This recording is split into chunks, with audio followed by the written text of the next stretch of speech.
Oh, there we go. I think we are live. Hello, hello. How's everyone doing? Let's see. Are we live here? Maybe not. Okay. Yeah, I think we are. No. Let me know in the chat if we are live, if you can see, if you can hear me, let me know.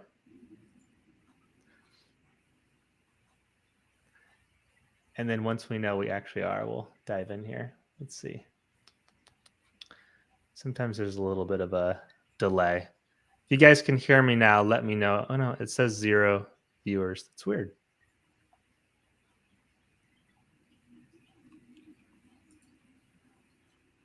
Oh, there we go. Okay. I think we are live now. Cool.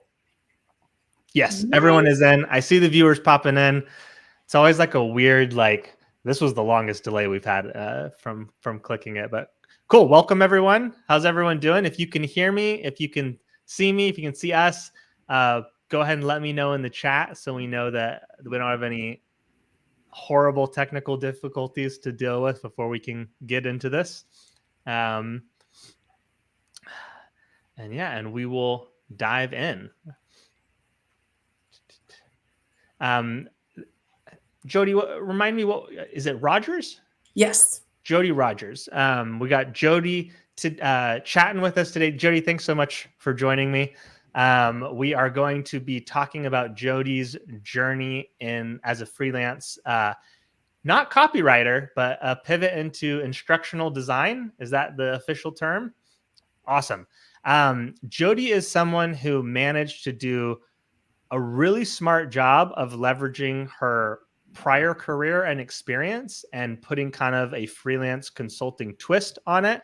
And instead of going into being a freelance copywriter, she realized that she could offer a lot of some of the skills that she had already developed on a freelance basis and was able to get some really fast traction, hitting consistent 12K months just 6 months into her journey. When she messaged me about that, I was like, okay, we gotta dig into this. And also as a bonus, Jody is hilarious.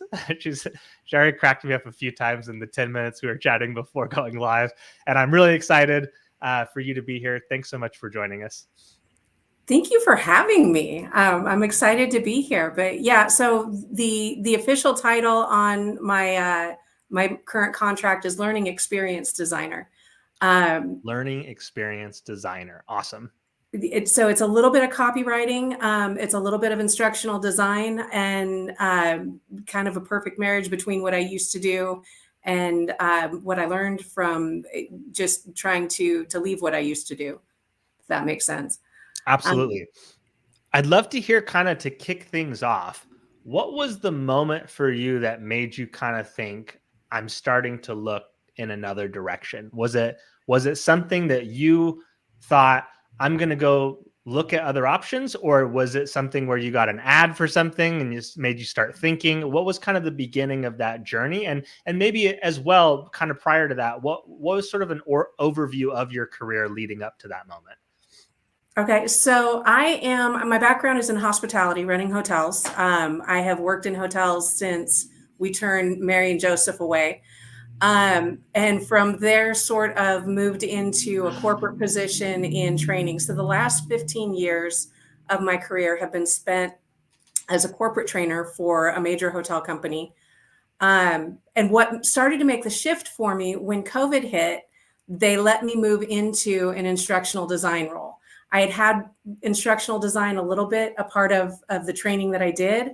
But when COVID hit, we went full time because we had to take all of the training that we provided in person and convert it to be able to offer it virtually. Okay. So I got 2.5 years of just getting to live in this creative space, and I loved it. That's not really a whole lot of time for an instructional designer, though, when you start looking for a career at the pay grade that I was at. I didn't have a lot of those skills to be able to get an instructional design role in another company. Okay. So I started looking, what else could I do? What would the pivot look like? What would it be? At some point, an ad, when you start going down the Google rabbit hole of you click here, click this link. All the retargeting. I started getting ads for freelance copywriting. Okay. And I'm like, well, that might be interesting. And I think it was Sarah Turner's ad was the first one I saw, Yeah. that you can make 6 figures copywriting. I'm like, well, that sounds interesting. Um, and started going down and clicking those links. Her course was a little bit more than I was prepared to pay. Um, and from there and clicking this link and that one, I came across your link, and it seemed to offer exactly what I wanted. And it kind of, at that point, it was taking your class. I was still employed full time when I went through your course. And that was sort of the kickoff to say, I might be able to make a career out of this. I could do this full time. Awesome. And just for everyone here who hasn't heard that term before, I know when you mentioned it to me, I had not heard that exact phrase before of instructional designer. Can you tell us kind of what that means, what it entails, what sort of that position is?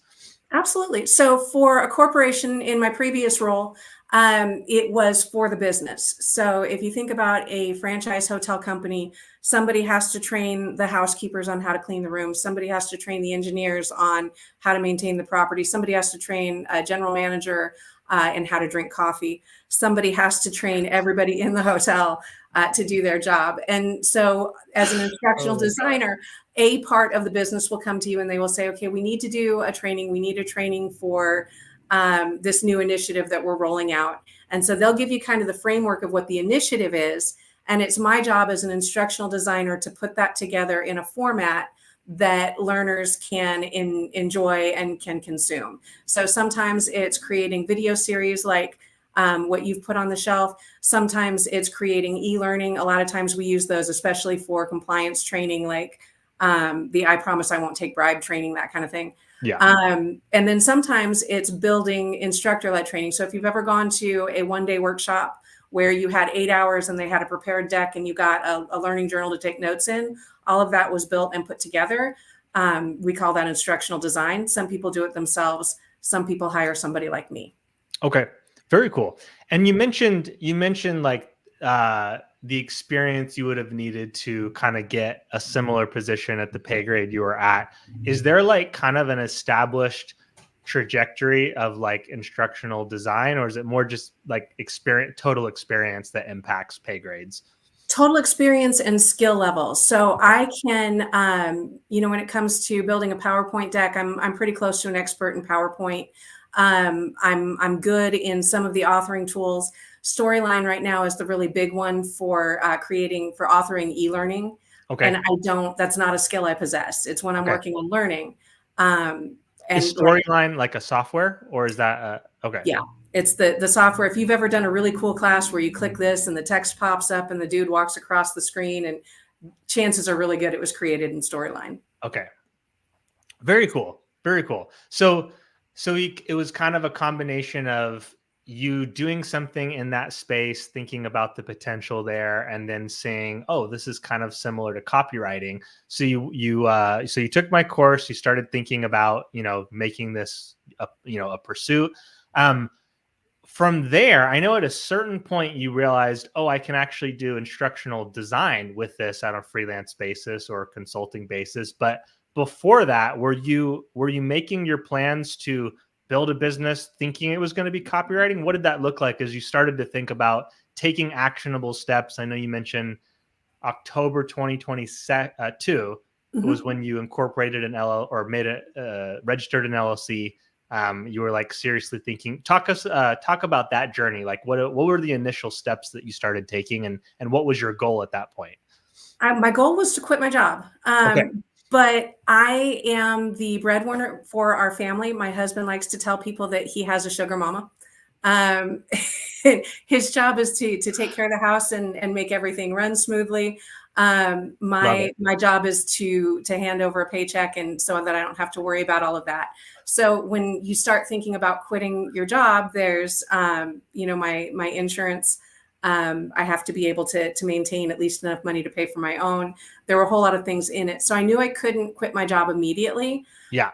But in the state of Virginia, you also can't make money unless you have to have some way to track it. So Okay. in the state of Virginia, it's only, I think $100 to form your LLC. And at that point, getting a business license through the county, then I could begin actively soliciting clients. So we went ahead and did that. I knew I was nowhere near quitting my job yet, but I wanted to have the ability to start pitching and have a way to track income if and when it started coming in. So we started the LLC. We started looking at banking savings, as much money as I could put away. We started, really sort of saving towards that goal and started actively pitching. Followed your advice from the course in going into my social network. And that was probably the biggest one. That's where I got my first handful of clients. I got my first paying client. Actually, I think I got my first check January 2nd of 2023. And it was a whopping $300, I think. Hey. But it was kind of a fevered thing though. And it was a friend. It was a friend who had just started a nonprofit. And actually, after I suckered her into paying me $300, she suckered me into sitting on the board of the nonprofit. So it's the nice. gift. Quid pro quo. But and again, going into it, I think I know I tend to undermine myself a lot. Instead of leaning on the fact that I am very good with words, I have a good understanding of design principles and how to put things together in a way that they're attractive.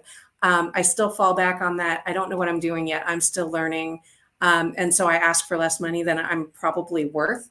But when you're dealing with nonprofits, you're going to get less than you're worth anyway, which is fair. It's a great learning opportunity and it does good for the world. And what was the actual deliverables for that 300? A website. Website copy? Designed and built. Well, website copy, but then I also built it for in Hostinger. It's not, I cannot code. I am not 300? A website for 300. I am not, like I said, totally undersold there what the value is. But I am not a coder. I'm not a website developer, and she knows that. Yeah. But using like Wix has it. I think GoDaddy has one. Hostinger has one. They're all pretty much drag and drop. Like as long as they don't want anything too crazy or too out there. I could deliver it. So that was my first website that I built. And it's probably not the prettiest, but I keep going in and tinkering with it and fixing it a little bit. Dropping your effective hourly on that one day at a time. Pretty much. No, she's still actually. It's a joke. I know you're on the board, so it's well, I'm on the board, but she still pays me, and it's I need you to do this, and so we'll pay you this. And anytime I tell her I'm going to do something for free because I'm on the board and I know we're at, no, you don't do anything for free. This is your business, which is why we are friends, and I love that woman. So if you're in the Richmond, Virginia area, let me plug no. Seriously though, guys, like if you have friends who have side hustles or are doing their own business, like the way to be a friend is to pay them for their services if their services will be helpful to you. If not, fine. But like don't ask your friends working hard to supplement their income for free stuff just because they're getting good at it, Well, exactly. And I'll say the opposite too. Don't offer your services for free just because it's a friend. Yes, I was raised in a world where I was told you don't make money off your friends and family. That's not true. Your friends and family should love you and want to support you the most. Don't gouge them and do the job that they paid you to do, but absolutely know your worth. Good friends pay for your services and support you. Absolutely. Yeah, don't spring it on them at what they thought was just a dinner invite, but that is a great way to start the conversation though. So I was thinking, what would you think?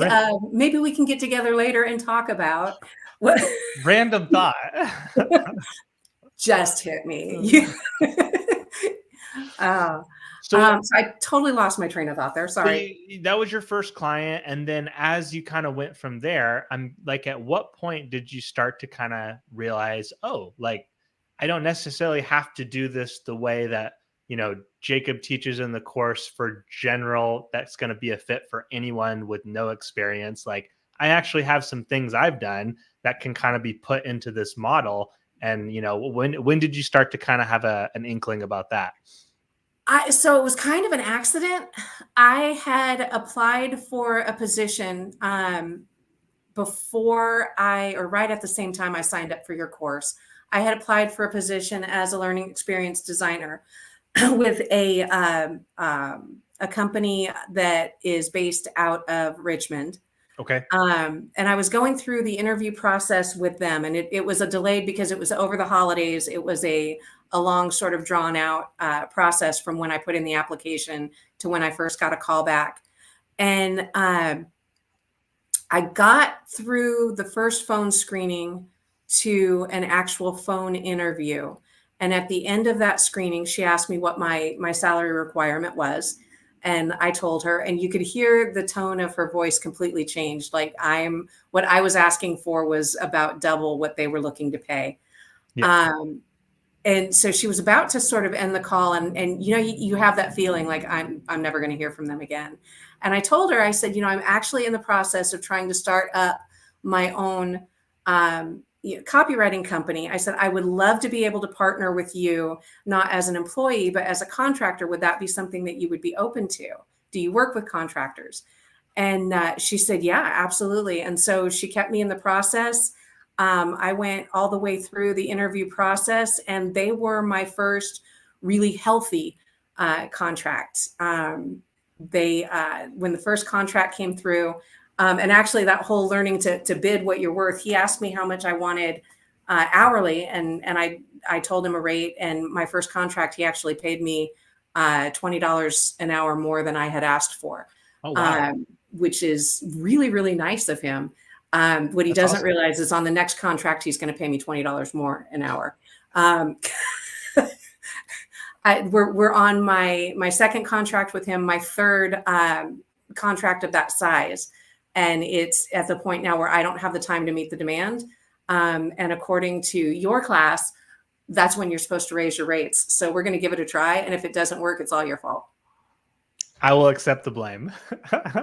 No, it's going to be good. They like me. I like them. We want to keep working together. And I want to give them priority hours. So if you want to have all of my time, you need to pay more for it. Yeah, I love that. That's awesome. And are these like for these instructional design contracts? Are these kind of like is it kind of like software development where it's like a 2 to 3 month thing, or it's like or there's like a fixed deliverable that takes quite a bit of hours that go into it, and so you do the contract, and once the project's finished, then they're like, okay, now we got this next thing we want to do, or maybe they don't. It just kind of depends. Is it kind of like that? Yes. Okay. So it's a set deliverable.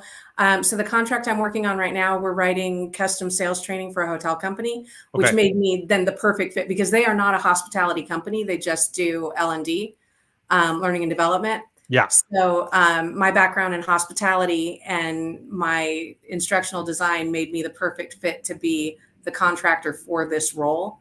Love that. But it's, so there's within that project, there's a whole bunch of e-learning that we're writing. There's a couple of instructional or instructor-led trainings that we're developing, 2 virtual offerings. So there's a whole bunch of stuff that goes into that. The contract I'm on right now, we initiated the middle of October, 2023. Okay. The contract is set to run through April 1st. At the same time, that's a pretty long one. It's like I said, it's a healthy one. Yeah. The one before this that I was working on when I got the call from them, the company that I used to work with, actually, one of the managers on the instructional design team reached out to me in July, and she said, again, I know you're on your own. Would you be interested in doing contract work for us? I said, absolutely. So now I'm back in that and helping them out. My contract with them ended in December, doing food and beverage training. She's told me that it'll probably be the middle of February before we get green lighted for any projects in the new year. Okay. So I'm hoping that it keeps balancing like that. As one is wrapping up, I'll be ramping up another one. I can work 2 contracts that size at the same time. I bill them in hours, but I don't necessarily bill the hours I work, if that makes sense. Like if I spend, 2.5, 3 hours working on something, I'll bill them for a 4-hour block.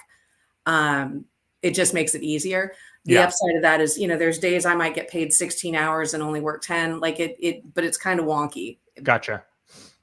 Okay.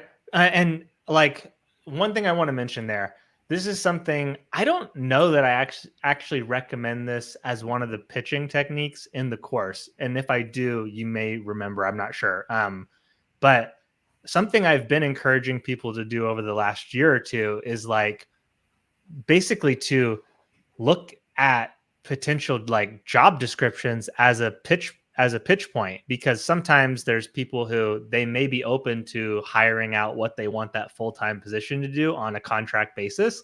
So it's pretty cool that you did exactly that in this interview. And I will mention, like, there's a lot of things this is very unlikely to work for. The more niche what you're doing is, the more likely this is going to work, because it really just comes down to how hard is it for them to find what they need for that role. The harder it is, the more likely they are to consider alternate arrangements.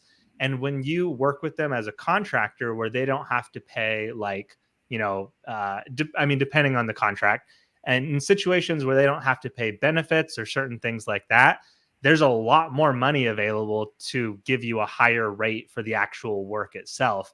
When it's not a full-time position, it's not a salary, and it's that, salaries, like, you basically take the salary you're getting paid, add about 33%, and that's usually what it costs the company in terms of additional taxes and benefits and things like that. So you have the potential to make more contract wise, like in terms of the actual money in your pocket over a shorter period of time when you go in and do things on a contract basis. So something that it's cool to see someone actually have done that, because I've been recommending it, but I don't actually know someone who had had that happen outside of maybe one example before. So that's super cool. And did you mention, I missed it, did you mention that you did that with another company as well that you had interviewed with, or was that your old company? No, that was my old. I did that with the company I interviewed for, the new company. Yeah. With my old company, it was understood. When I put in my notice, I by the time I had put in my notice, I had already gone past the point where I'm not going to be satisfied being an employee at this point. Yeah. I'm getting to do too many things that I want to do. I don't have to ask for permission. For instance, I live in Richmond, Virginia. Right now, I'm coming to you live from Lake Havasu City, Arizona, visiting friends, taking care of family. I didn't have to ask for time off. I don't have to justify to anybody what I'm doing during the day. As long as my deliverables are done, it's my time. I'm not going back to being an employee. So when I left the company, nice, right? It's great. Really is fantastic. But I had asked, reached out to this one manager, and when I was leaving, and I just let her know, I said, I'm going out on my own. This is my last day with the company. Forming my own company. I would love to contract with you in the future, though. So if you have an opening come up, let me know. And she asked me then, she said, if we have a position in design that's going to come open, would you want it? And no, I don't want to go back to being full time. Yeah. But so that she was the one that reached out to me. So it wasn't quite the same as in an interview. But the other company absolutely was. And that was the one that gave me the footing and finally gave me the position where not only can I do this, but I can make enough money to replace my income, and I can go ahead and make that jump. Totally. And what that company, you're still working with them now? Yeah, that the one that you interviewed with that then gave you the contract. What percentage of your current income is coming from them? Right this instant, about 70% for this month. Okay. And then into February and March and April, as far as I know right now, it'll be 100% of my income. Okay. Unless I get a call back from my original company. I'm still working on putting together a portfolio. So have you ever been so busy doing the work that you don't have time to do the work that will get you more work? Yes. That's yes. This is why we have the freelance roller coaster, because it can be really hard when you have more work than you can handle to be thinking about the steps you're taking to make sure work's lined up once the immediate flow is down. And that actually leads to some of the questions I was going to ask following this, or like, like what outside of that gig, what did you look to do? And then are there things that you're doing to kind of set yourself up to have more work when that contract ends? But, It's on my to-do list. Yeah. I'm honestly, so I need to get a portfolio stood up. I created one when I was going through your course of the samples that I had done for copywriting. I've not created one yet for instructional design. Okay. One company hired me as a contractor without needing to see it. The other one I had done work for as an employee, and so they knew what I could do. I didn't need it there. But there are other companies out there that hire contract, and that was one of the things that I learned going through this process. There's about a handful of companies that are nationwide that hire contract instructional design. Before I don't want to put my name in the hat until I have the ability to say, look, this is what I can do. Yeah. So that's on the agenda and needs to happen in the very near future. I'm also branching out into other areas though. So my husband is working on, he's actually taking classes to learn website design and coding and building. Nice. If he can develop the skill that I do not have, and we can pair that together, let me design your website and him build it. I know that there's money there. I've got now 2 nonprofits that I'm doing work for. One of them has asked me to branch out into grant writing. Okay. And so that's, again, it's still words, but it's words in a very specific way. So taking classes to try to learn that skill. And I'm also trying to upskill and learn the software that will get me more in an instructional design role. I think I've pretty much proven to myself the instructional design or learning experience design is going to be my bread and butter. That's where I get the $10,000 and $12,000 checks. Yeah. I have a check that should be coming in on Thursday for $3,000, and then in 2 weeks I'll get another one on this contract for about $10,000. So by the end of this month, I'm looking to make 15. That's not a normal month though. That's still because the other company pays net 30. Okay. So I'm getting money that I earned last month Sure. paid on this one. Yeah. But totally lost my train of thought. Hook that train up. I will note one thing there. Like when you see people, like, just for the viewers, like when you see people quote one-off numbers or certain numbers, like keep in mind sometimes that's what they're doing is like maybe they got paid for like a quarter or 6 months in 1 month. So how to make such and such a month. One thing my career high is 85K in a month. Nobody who has followed my channel has ever heard me say I make 85K a month or like anything about that number. I don't even think I've even mentioned it live on anything, because half of that was from like stuff that was like 3 to 6 months of deliverables. It's for me to use that number, it would be to intentionally mislead someone about how much I'm making. And so that's just something I wanted to note there, kind of a random while you're catching up with your thought. But like people in marketing do this all the time where they kind of like bunch stuff and then communicate it in a way to mislead people about what they're averaging. So always watch out for that. And you will, we've all found in our work that sometimes you get, you may do all the work 1 month and you get all the pay 1 month, and it just kind of it adds up. It's a really nice month. It was a great month, and it was a good year for it too, because I lost half my net worth that year. So it was a nice year to have it happen. Don't get divorced, guys, or don't get married to someone you're going to need to divorce, guys. So. I do believe that sincerely, your first marriage, you should marry somebody you don't like, just so that you can learn how to live with each other and, give a house away. I think that is the marketers mislead. I think that's the way things should go. We are shocked. I'm totally blown away by that. But yeah, so my standard, if I make right now, both the contracts that I'm, the one that I'm currently working now and the one that I just wrapped up, Both of them I'm making $75 an hour. So if I work 40 hours in a week at that, I'm pulling in $3,000 a week, and that's pretty.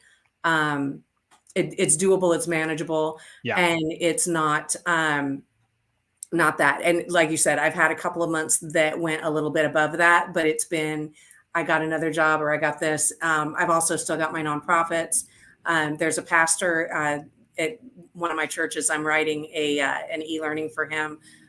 So it's, you do what you can, and it's a little bit of everything. My fear is that roller coaster when I hit that dip. I have not hit it yet, but I know that it's definitely a possibility. So considering a career in stand-up comedy, that hasn't happened yet either. So who knows? I hear it pays super well in the first few years. I have heard that as well, but we figure that I can starve a little bit and it'll be okay. There you go. Hey, that's why the husband is doing the web design class. You know, you're gonna switch roles. He can be a sugar. I like that idea. It's my turn to. I love it. So kind of like thinking about the future, thinking about, you know, is there anything like after you landed the big, that one, you know, that not a full-time role, but kind of getting you to do almost a full-time capacity of stuff. Where did you go from there? Like, where did you start looking? What were some of the other gigs that you found and how did you approach them? Were there any other, I guess, maybe like more significant gigs that you found? And if so, how did you go grab them? At this point, the two the significant ones are my past employer and the contractor role. So I've just kind of been bouncing back between them. Two big retainers. Yeah, totally. And you get this one, and as you're winding down that contract, the other one comes through with one. That's how it's worked so far.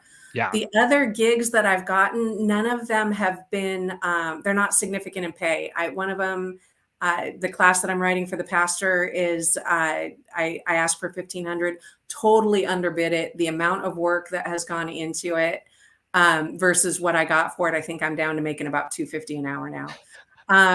But the learning experience for me has been fantastic. So nothing ever really is a loss. It's, you know, you either learn a lesson or you make money. Yeah.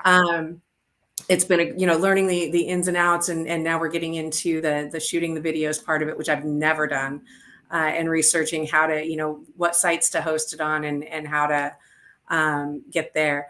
But it's mainly been my network. It's, you're talking, have a conversation. Hey, I heard you quit your job. What are you doing now? And just from that, to future-proof myself, my intent is to get my name out there with the other organizations that hire and use contract instructional the bigger players.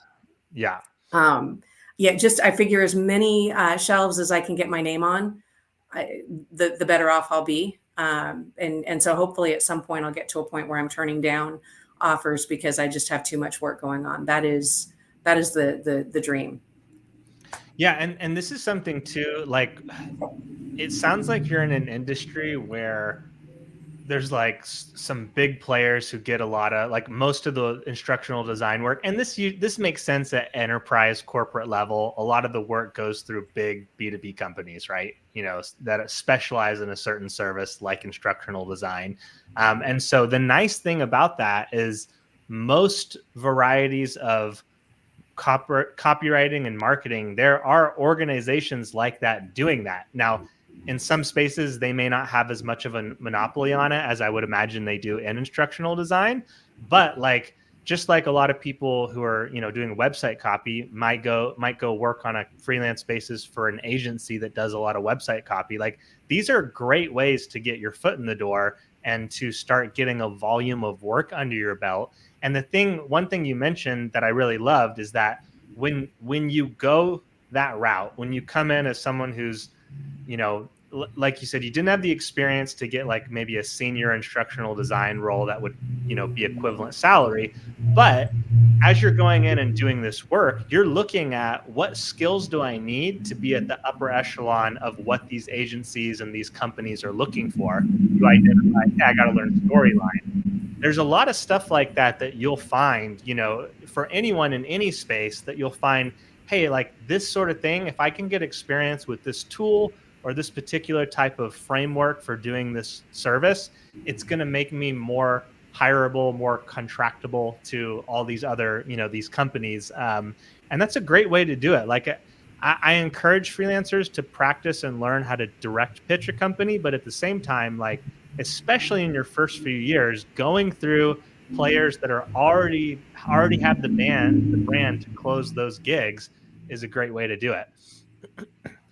Well, and even going through people like you, one of the stories that captured my attention when I was going through your class was you had said that you had mentioned in one of the videos that you needed help or you had difficulty finding writers, and she in turn pitched you, and you forged that relationship. Yeah. And then later I got to see the interview with her and go from there. I thought that's really cool that if you're always looking for it, I have this thing that I can do. And even if I'm not an expert yet, I'm better than somebody who's never done it before. And so if you're always watching for that, you have a need that I can fill. You have something, and it's just that simple. It's not about trying to convince people to buy something they don't need. It's looking for where there is a need, where there is an opening, and hey, I can fill that. So absolutely, if it's an agency, anybody in your network that you can go back to, anybody that you know, that just do a Google search for what it is that you know. That was where I started when I realized that I could do this and find other companies that would hire me just to contract and do instructional design. It was a Google search, instructional design contractors, and I got a list and started clicking through and who wants what, who wants a portfolio, what do you want in the portfolio, what their steps are. Also networking events with other people in either your niche or your field. I've had the opportunity now since I've gone freelance to network with 4 or 5 other contractors. One does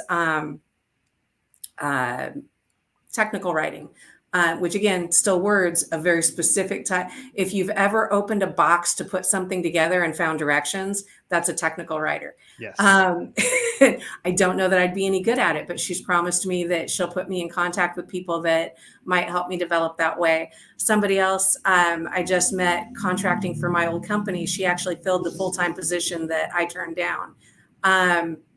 She told me that she had come from freelancing with another company that did a whole lot of independent, but more hospitality geared instructional design. And so she's going to get my foot in the door there. And it's those kind of, be nice to people and then tell them what you can do to make their world better. And they'll help you get ahead. It really does work. Yeah. I love that. And guys, feel free to, if you have questions for Jody, feel free to throw them in the chat here, and we have some time to get to them. One thing I would imagine someone here watching this is wondering is, if someone wanted to get into instructional design, what are some of the things that you saw as you were looking at companies and roles and stuff? What's kind of the foundational level to be able to start, potentially landing a contract with one of these companies? So I would say the first thing you have to have is a really good understanding of adult learning theory.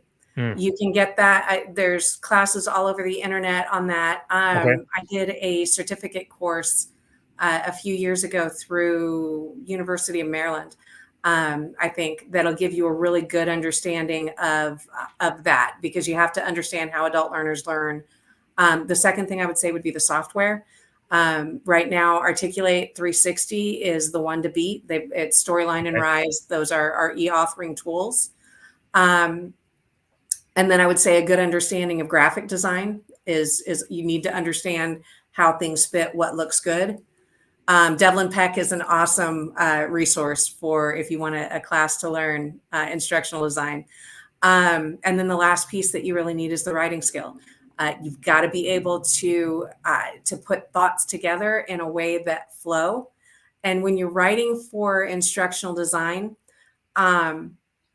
you've got to be able to write it at about a 5th grade level, but you're writing for somebody else. So everything that I write, a total stranger, somebody who has never met me, doesn't understand the way I think, has to be able to pick up that package, read what I wrote, and deliver the training so that adult learners can understand it. So being able to break complex ideas down into simple pieces, being able to take $5 words and break them down to $1.50. Like that's a key skill. And that's really kind of it. And guys, that's true for direct response copywriting as well. Like it often, one of my biggest challenges as a copywriter, and this is actually something AI has been super amazing to help with, is that like I read a lot. So like there's just words that I like have in my vocabulary and I don't realize like that's like not a common word. And so when I'm talking or writing, I will often I will structure sentences or use vocabulary in a way that's consistent with what I read, not realizing that like this is like it puts it a little past the like 10, I'd say 8th to 10th grade reading level. That's kind of ideal for like copywriting. And so I've actually benefited a lot from like throwing my writing into ChatGPT and saying, rewrite this at a 10th grade reading level. And like, it's crazy. Like it's cool to have that help because it's not that's not like a humble brag. That is literally a downside to copywriting. If you can't simplify it enough, you are failing as a copywriter. And so it's a tool that's really helped me shore up a legit shortcoming in my own writing that I struggled with for years. So I'm curious, and Victoria, I will answer your question in 2 seconds, at least from my experience. But I want to know, Jacob, what is your favorite word? Like, what is your favorite word that you don't get to use every day? Well, I don't know that I have a favorite word. I love the word use the plethora. word Indeed on a daily basis, and that's not an advanced word. It's just I don't hear people use it a lot, but I like it's funny. My 6-year-old has started using it. Like Indeed, I indubitably and plethora are probably Indubitably. my two favorite ones that you never ever get to use. I will also echo you that I absolutely love Chat GPT, and I know that there's a whole lot of people that are freaking out about the robots are going to take our jobs. First of all, especially in instructional design, I'm not really worried about that because in order to get an effective training class written for you by Chat GPT, you have to know what you want, and none of our stakeholders ever do. And guys, this is true of marketing deliverables too. You have to know what it's trying to do, and if you give it the wrong prompt, you're going to get weird stuff back. So knowing what to write, and it's a great idea generator. Victoria, you asked the question that my state requires me to have an LLC to work for myself. It's not necessarily that I have to have an LLC to work for myself. I have to have a business license in my community, in the county that I live in, Chesterfield County. You have to have a business license to be able to accept money because the county wants to be able to get their cut of it.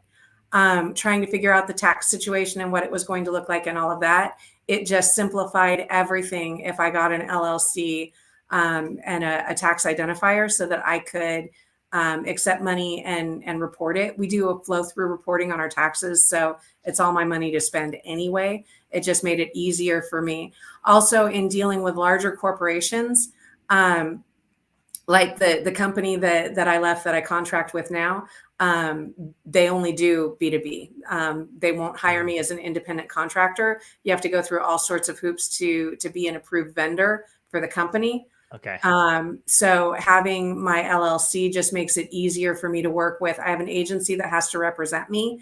And so for me to get paid by them, it just simplified a whole lot of things for me to be a contractor as a company, as opposed to being a contractor as an individual. Also, I don't have to give people my social security number, which when you're dealing with people that you don't know well, I'd just rather keep that a little bit private. Yeah. Discombobulation. Yes, there is an airport, I want to say in New Mexico. When you come through TSA, they actually have a table that over it says recombobulation area. I don't think that's a word, but I love it. Yeah. Thanks to Equifax, I just assume everybody already has my social security number, but you got a point there. Fair point.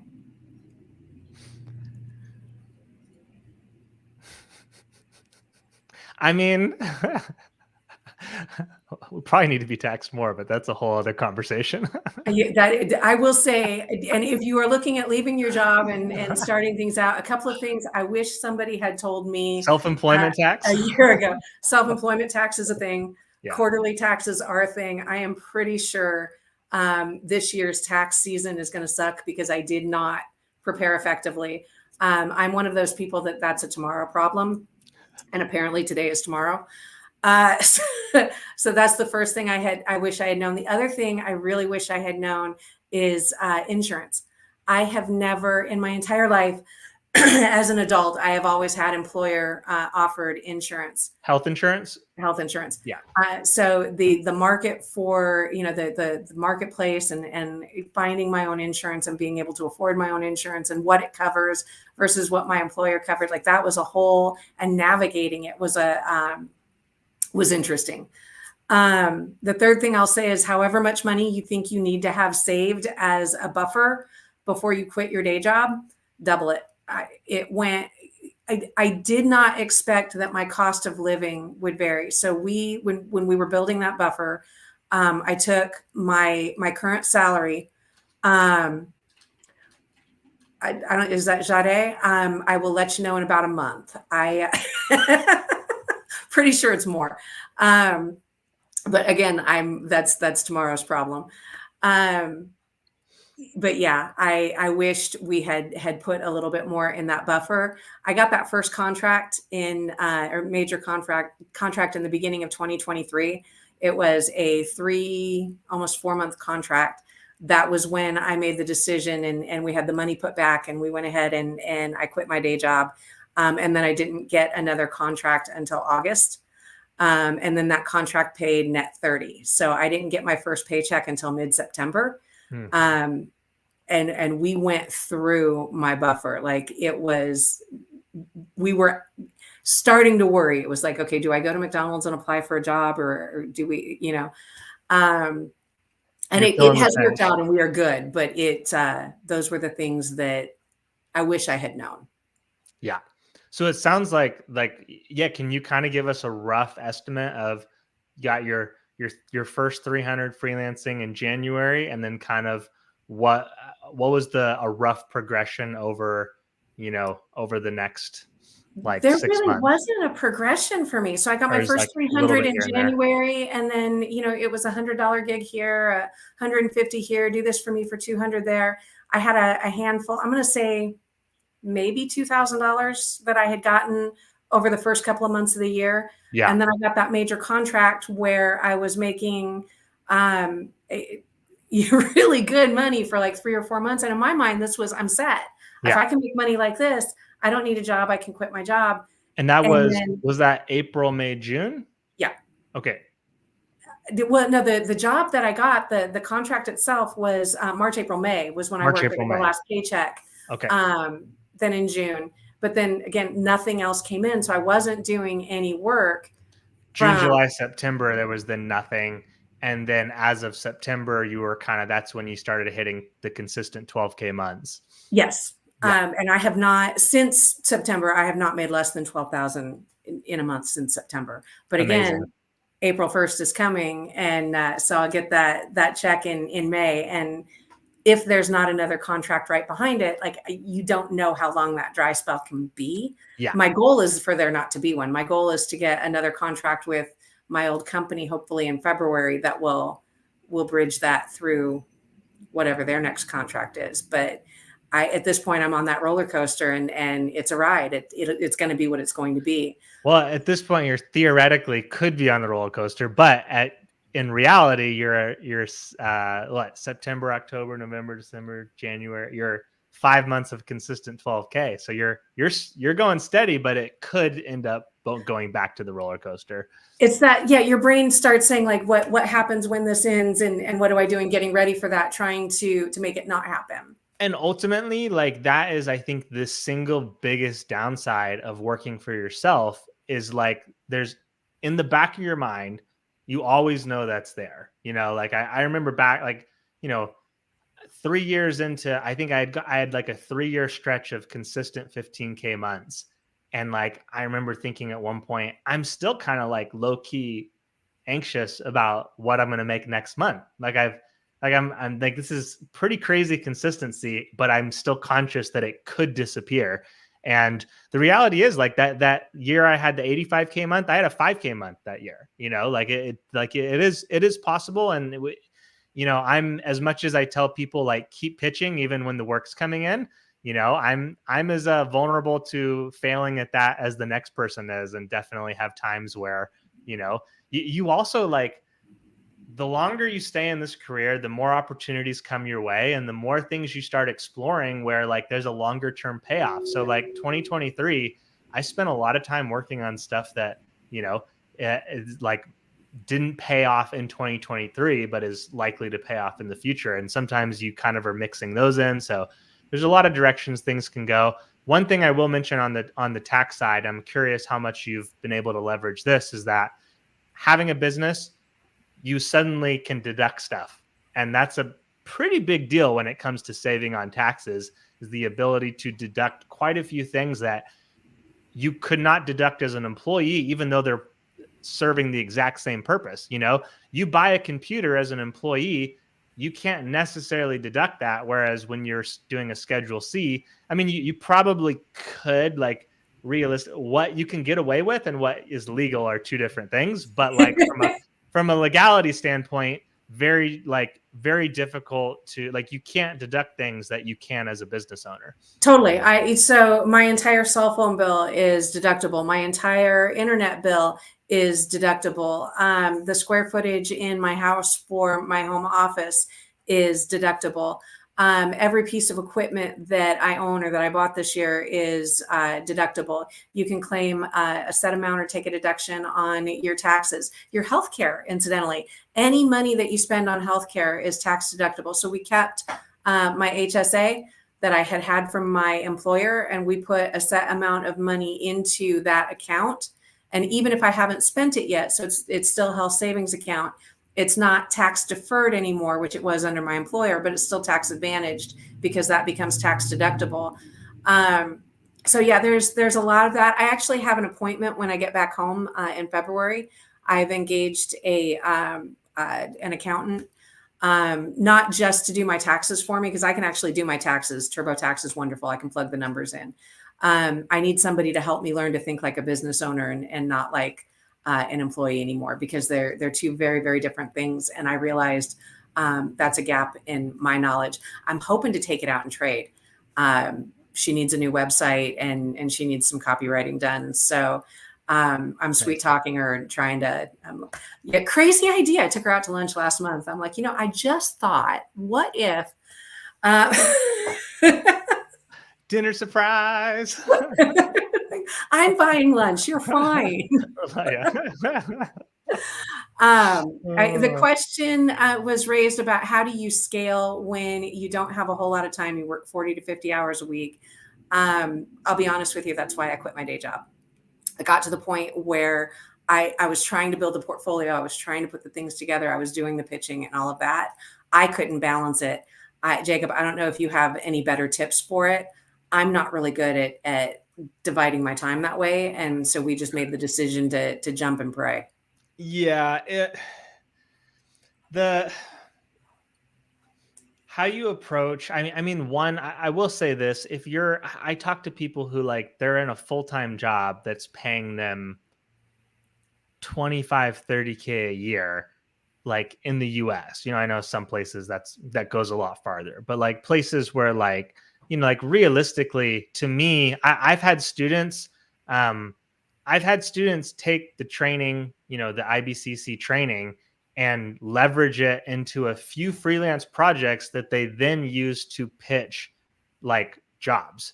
So I had one student who took the course, landed, like, a couple clients over the course of a year for an agency, and then got $150K a year, like, marketing, like, mid-level marketing job, as, like, her first full-time role.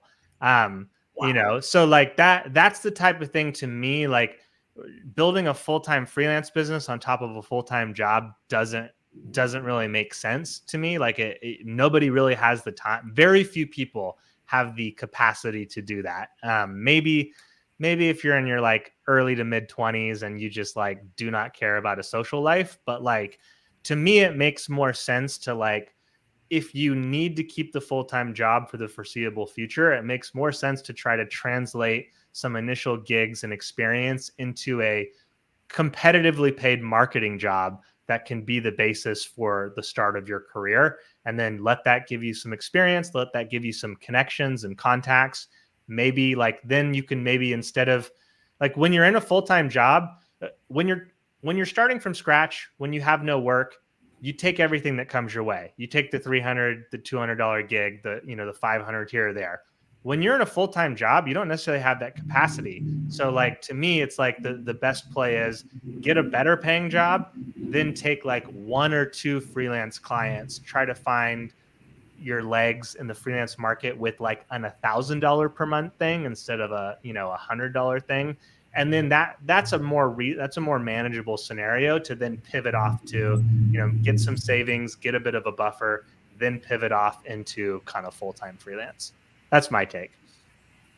I like it. Yeah. I know. And I will say, if you have a job where you've got a lot of downtime, maybe, because I've had jobs where I basically was babysitting a desk, and I might have been able to do it then. But I'm at the age now where my brain, I have like, there's one, I'm doing this and I'm doing that, and I don't bounce really back and forth really well anymore. I tried it. I tried to build my portfolio. I tried to build my business while I was still working, and I found myself just really angsty.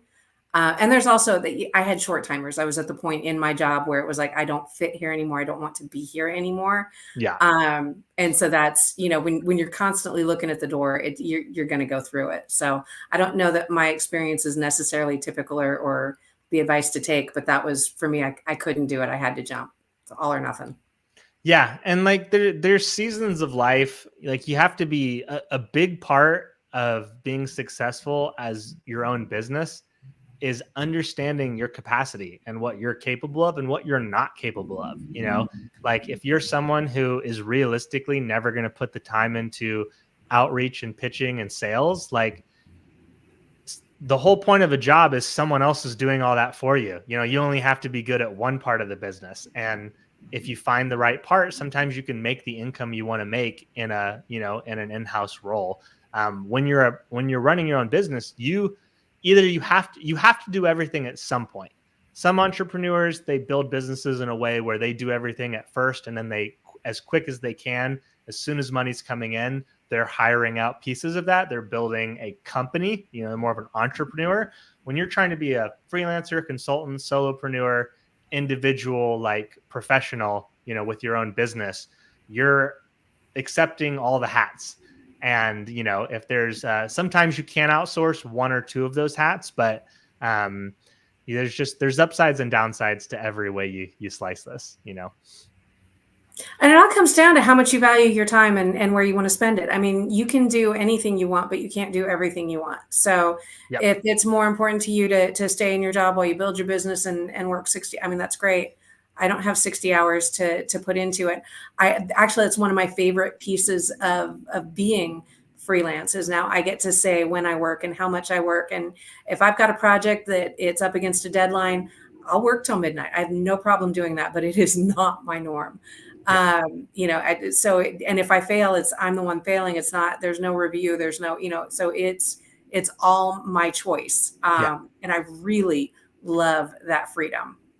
And yeah, that freedom, that like the buck stops here, like that really, some people really enjoy that. Other people, it crushes them. Like it literally crushes them. And like understanding which one you are in that, maybe you don't know initially, but like being able to have the self-awareness to recognize which one you are once you do start. Maybe if you do quit your job and 2 months in, you're feeling crushed and you're like, okay, bail. Like, like it just like, this is the reason that like, there's no one size fits all solution. And, and ultimately even, Jody's an example of someone who took a pretty different route than, some of the tradition, some of the paths I teach in the course. A lot of the other people that I've had on here that you've seen me interview, they've taken paths much more closely aligned with kind of the things I teach in the course. But even then, doing this job is about carving out your own space in online business. And it's a very fluid space. And some places, some skills you'll find contract work, some skills you'll find freelance work, some skills only really lend to in-house work. Like there's so many different varieties. And so you're always going to have to be willing to experiment and find your own fit, regardless of whose advice you're following or what you're trying to do from the beginning. And so you were able to very quickly find that pivot, and so far it's worked out for you, which is really cool. Kind of last thing as we close out here, is there anything that you would anything you want to recommend to people who are kind of at the stage you were at a year ago, where you're kind of starting to explore anything that looking back you wish you would have known, or that you wish you could tell yourself? You're worth more than you think you are. Quit telling everybody you don't know what you're doing, and charge what you're worth. Those are the three things that I really wish I would have gotten from the get-go. I love that. Your time has value, and your expertise one more time. So the three things I would say is quit telling people you don't know what you're doing. Quit undervaluing yourself and charging less than you're worth, and know your value, know what you're worth, because your time does have value. And I think you said it in one of the courses, even if you're not the best at it yet, you're still better than the person that you're doing work with. You've got more skill than they do. Yeah. And one of my favorite things to say is, like, as if you are giving a good faith effort, like someone somewhere is, charging 10 times what you're charging and giving half the effort, like, so there's pretty much always, you can usually charge more than you actually are. So love that. Awesome. Thanks so much for hopping on, Jody. This was super entertaining, super informative. You just opened up a whole new avenue for a lot of people. I'm sure there's going to be some people who watch this who end up in instructional design. Super cool stuff. Really appreciate you hopping on. And thanks everyone for watching. Thanks for having me. I'll catch you in my email. See you guys.